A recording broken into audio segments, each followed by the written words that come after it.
Salut à tous, c'est Chris de GHL France. Dans cette vidéo, je vais vous montrer comment créer un calendrier dans Go High Level et le partager sur votre site internet. Allez, c'est parti.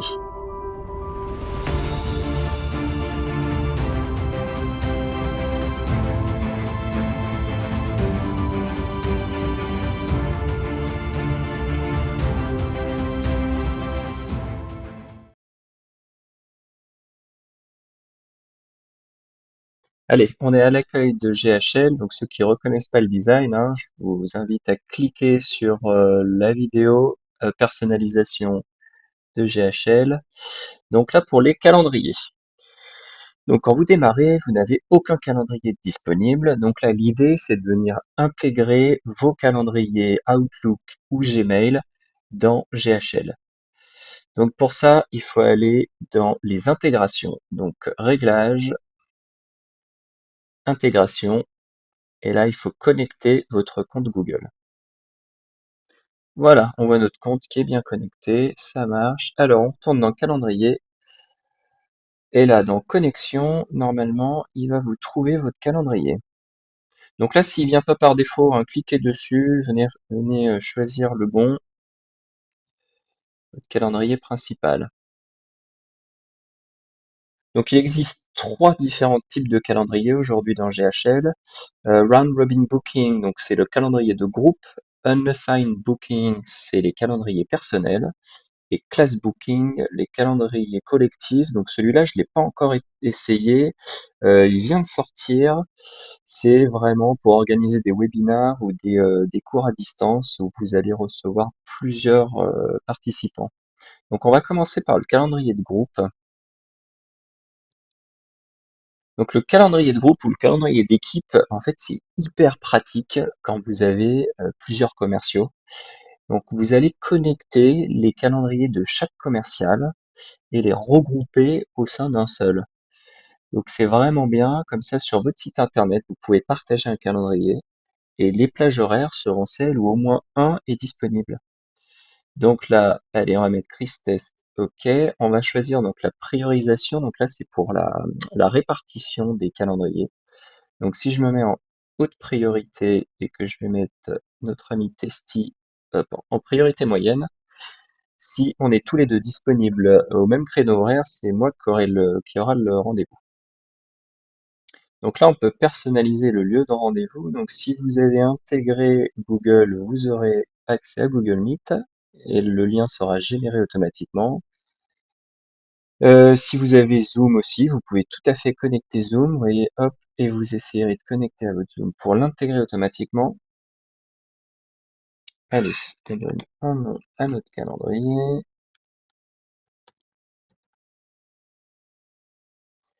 Descriptif, ok. Donc ça, rien de bien compliqué. Là, il faut un URL unique, GHL France. Hop, ça existe déjà, j'avais dû faire d'autres tests. Ouais, ça c'est bon. Nouvelle fonctionnalité, on peut ajouter un logo, donc ça c'est plutôt sympa, ça fait un peu plus professionnel.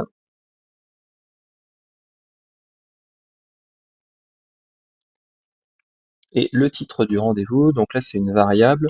Vous pouvez mettre soit quelque chose de fixe, moi j'aime bien rajouter le nom de l'entreprise. Donc ça peut être soit en fixe, soit en valeur personnalisée, donc ça sera une variable. Et ça, je ferai une autre vidéo sur les valeurs personnalisées, parce que c'est méga important dans GHL. Et pour personnaliser encore plus, on va lui mettre couleur tomate. Ok. Alors, la deuxième étape, donc là c'est maintenant c'est les paramètres de disponibilité du calendrier. Donc la durée des créneaux, ok, donc la durée de vos rendez-vous. L'intervalle entre deux rendez-vous, donc là ça va être au niveau de l'affichage en fait, 9h, 9h30, 10h, 10h30, ou alors si vous voulez faire des intervalles que d'une heure par exemple, vous aurez 9h, 10h, 11h, toujours pour des durées de rendez-vous de 30 minutes. Durée tampon entre les rendez-vous, donc là c'est vraiment la pause. Vous pouvez, donc là si je mets 30 minutes, à la fin de mon rendez-vous, pendant 30 minutes, personne ne pourra booker un autre rendez-vous. Rendez-vous par créneau, donc par utilisateur. Donc là, c'est à vous de voir. En général, moi, je mets un seul par utilisateur et par créneau. Certains peuvent donner un lien pour avoir plusieurs participants au sein de Zoom notamment, et puis faire rentrer plusieurs participants dans la réunion. C'est une possibilité. Et puis, nombre de rendez-vous maximum par jour. Donc là, 4. Dès que 4 rendez-vous seront réservés dans mon agenda, tous les créneaux seront disponibles. Avis de programmation, alors là, c'est intéressant, en fait, c'est ce qui va s'afficher sur votre site internet. Donc là, si je mets un jour, ça veut dire que le jour de demain va être bloqué. Personne ne peut prendre un rendez-vous pour demain. Donc si je mets 2 jours, ça veut dire que les 2 jours à venir seront bloqués. Donc moi j'aime bien mettre un jour, c'est pour éviter qu'on prenne un rendez-vous dans mon agenda la veille pour le lendemain, la veille au soir pour le lendemain matin. Après, en fonction de comment vous fonctionnez, là, il n'y a aucun. Enfin, tout est ultra flexible de toute façon, c'est la force de GHL. Et plage de date, donc là c'est pareil, c'est au niveau de la visibilité. Moi je peux ouvrir que 15 jours. Petit conseil, retour d'expérience, pas plus de 10-15 jours. Après, en fait, ceux qui ont pris rendez-vous, déjà, dans 15 jours, ça paraît tellement loin dans le numérique. Certains n'ont même pas une semaine, je sais. Donc là, ça veut dire qu'en gros, si je mets 15, vous pourrez prendre rendez-vous jusqu'à dans 15 jours. Au bout du 16e jour, il n'y a pas de créneau disponible. Alors, heure de travail, donc là, ça sera vraiment quelles heures je veux ouvrir des créneaux. Donc là, si je décoche le lundi, vous voyez, hop, il disparaît. Donc je me dis, tiens, je vais ouvrir que le mardi et le jeudi, hop, de 9 heures, donc AM c'est matin, de 9 heures à 17 heures, ben on va quand même se rajouter un déjeuner, on est en France. Petite pause déj. Alors on va se faire 9 heures midi. Ok, midi c'est PM, hein, mettez pas AM, sinon c'est minuit.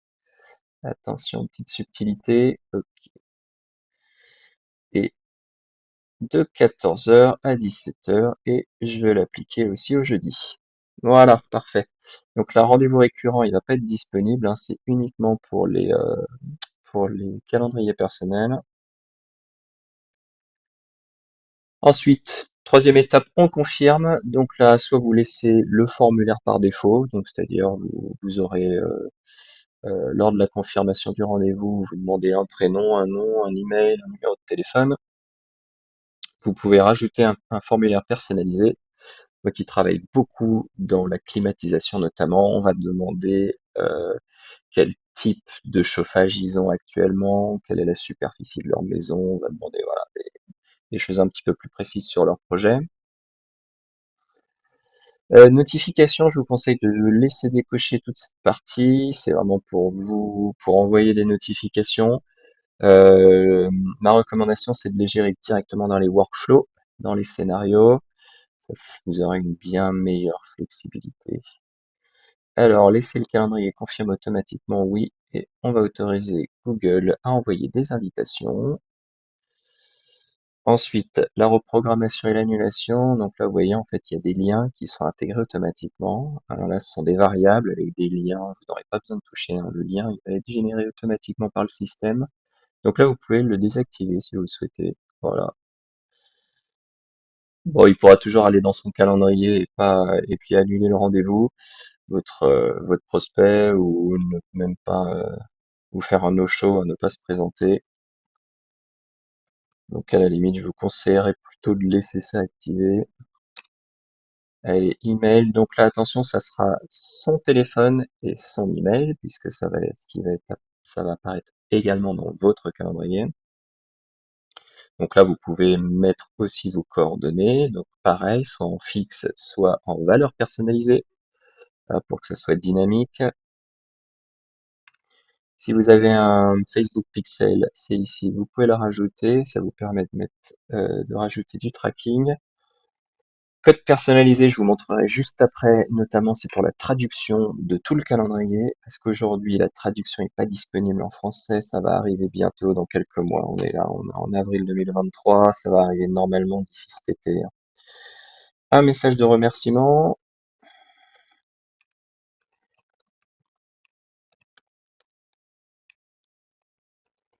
Si vous souhaitez, vous pouvez rajouter une URL de redirection et rediriger vers une page de remerciement. Là, c'est pareil pour le tracking, ça peut être intéressant d'ajouter des événements de conversion dans Google Analytics notamment. Donc là, ça y est, vous voyez, il est créé mon calendrier. Donc dans cette partie-là, je vais pouvoir récupérer, alors déjà, Permanent Link, on va aller le vérifier. Voilà à quoi il ressemble. Donc là, attention, on voit les IM, donc là c'est en anglais, faut qu'on le change. Là aussi, on a des éléments qui ne sont pas traduits, on va changer tout ça, mais il est opérationnel. Donc ça prend vraiment pas longtemps.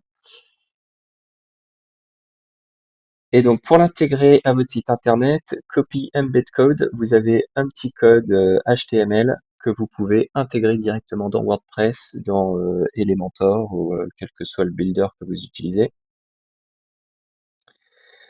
Donc là, plusieurs choses. Dans les préférences, on va changer account préférence. Donc moi, je veux que ma semaine, elle commence le lundi. Langage, on va mettre French. OK, et c'est ce format. Save. OK, donc là, on aura déjà une partie copy permanent link. Faut toujours tester, bien vérifier. OK, donc avril, c'est traduit. Là, c'est bon, mais il reste encore des éléments à traduire. Donc là, c'est un code à rajouter dans le code personnalisé. Ça, je vous montrerai à la fin de la vidéo. Alors ensuite, on va regarder pour le calendrier personnel. Alors, on prend un Assign Booking, donc un calendrier personnel. Qu'est-ce que c'est? Donc là, comme son nom l'indique, hein, c'est vraiment tout bête, c'est qu'on vient se connecter directement à votre calendrier Gmail ou votre calendrier Outlook. Et là, ce calendrier va apparaître directement dans GHL. Donc là, on vient pas se connecter à plusieurs utilisateurs. Là, c'est vraiment votre calendrier qui va s'afficher dans GHL. Ensuite, on va pouvoir choisir. Donc là, tout est pareil, sauf que ici, on peut choisir comment ce calendrier se synchronise. Donc là, je vous conseille de laisser la synchronisation unidirectionnelle. Ça évitera que, à chaque fois que vous créez un rendez-vous dans Gmail, avec votre téléphone par exemple, ça viendra créer des contacts dans GHL. Donc là, laissez unidirectionnel, vous pouvez faire des tests entre les différents. Honnêtement, moi, c'est vraiment mon préféré. Je le laisse, c'est le plus simple. Allez, on va renseigner tout ça. Test GHL France. On va pas mettre d'image, ça c'est bon.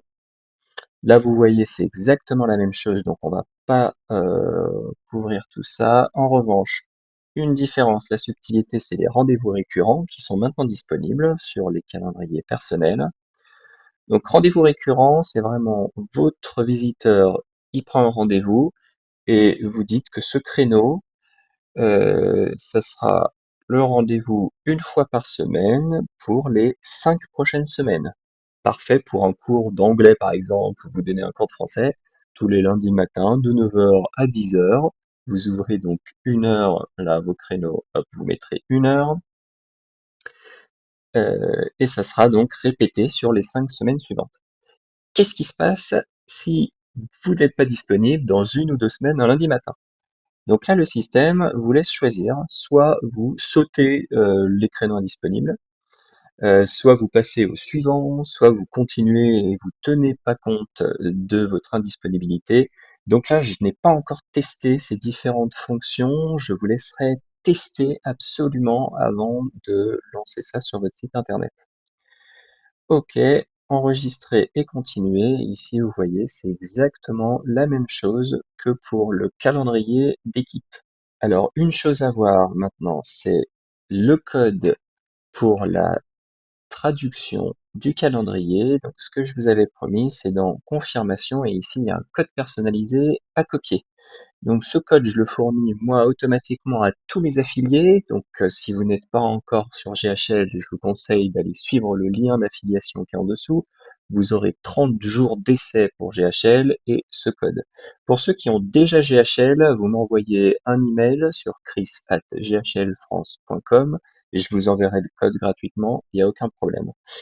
En attendant, ce qu'on va faire, c'est tout le temps aller tester notre calendrier. Donc voilà, avec le code, vous voyez, tout est bien traduit. Allez, pour jeudi 13 à 10 heures, on va faire le test. Test testi 06 00 00 00. Hop, un email. Donc là, c'est le formulaire par défaut, hein, c'est celui-là que vous pouvez modifier et puis rajouter des champs si vous le souhaitez. La information complémentaire, info complémentaire,